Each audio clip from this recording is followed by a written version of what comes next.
At this moment when there is so much division in society and when communities are feeling isolation, we know that coming together is a powerful antidote. And there's no better way to make that happen than working shoulder to shoulder on something exciting and productive for the betterment of the local community. 7 years ago, 8 congregations that were closest together, that knew each other best, said, it's wonderful that we got to know each other better, but there aren't that many of our congregants that are involved.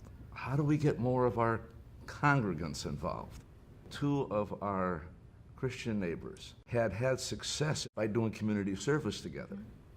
Each of our congregations did do community service, and so we said, okay, what do we already do? What can we build on, and what new kind of projects? Organizing this from the beginning was difficult. The Muslims pray on Friday, and the Jews pray on Saturday, and the Christians pray on Sunday. And then Karen Stiller said, we're not working on Monday, Martin Luther King Jr. Day of Worldwide Service. Why don't we pick that? And thus was born the coalition, and thus was born our Day of Service. When we bring groups together, we're asking people to not check their identities at the door, but to bring their identities and their strongly held values and opinions into the room, around the table, and then to negotiate the differences while working together to create something really positive and exciting.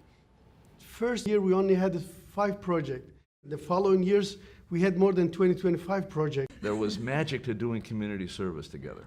It was a way to bring our different organizations and congregations together to do service, to deepen relationships. The focus is to bring various faiths together in service to the community, which has been very successful in the 7 years that we've had this going on. Everybody shows up to work. It doesn't matter if they're a minister or a rabbi or an imam or an elected official. We do focus a lot of our projects to be family-oriented projects that the whole family can come. The surprise to us was how many kids showed up. We thought this would be for adults. Right. And now about 1/3 of our participants each year are children. I think it's really important for kids to get involved and learn about giving back and caring for others. This is now our 7th year of service. The first year, we had maybe 125 participants from those 8 congregations. This last year, we had over 450 volunteers from those 26 congregations. There were lots of folks that I saw on site at these service projects that you might not normally see at, say, a political event. I had the sense that there were people coming from really all sectors of the community and coming together out of the notion of service. MLK Day has a lot of different projects. Soup kits are assembled and they're taken to needy families. There's lots of gardening projects, fence building, overall facility improvements at schools. We've had literacy projects where people come in and read to children. We have craft projects that go to hospitals, blankets, little baby caps are knitted by whoever likes to knit.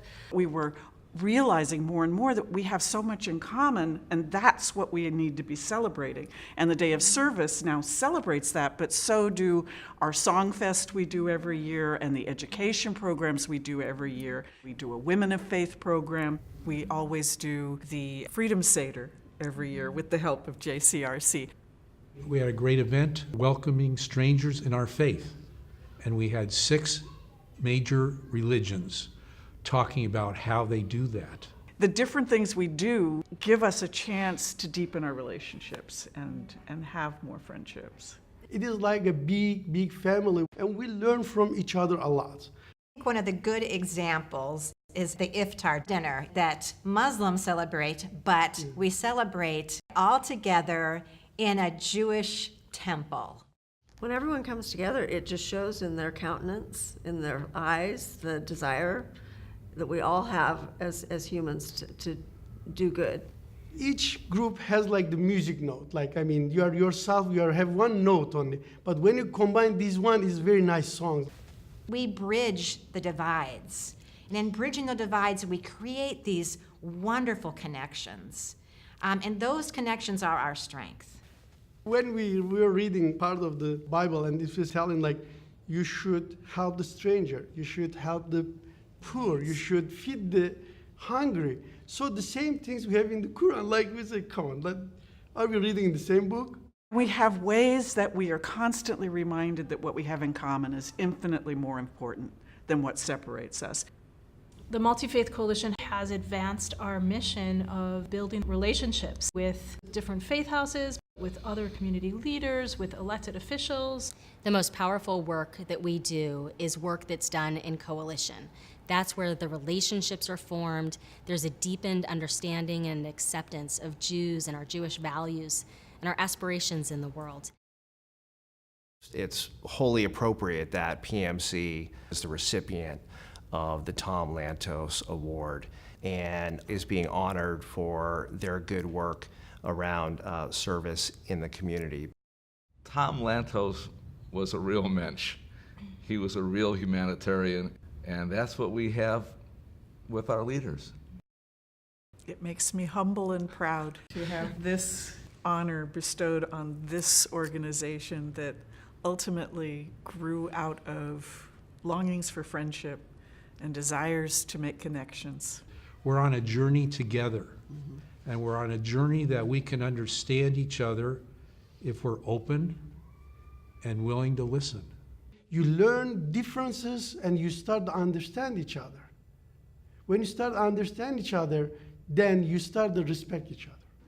And it's been such an honor and a pleasure to be part of that journey with you guys. Thank you, Ken. Thank you.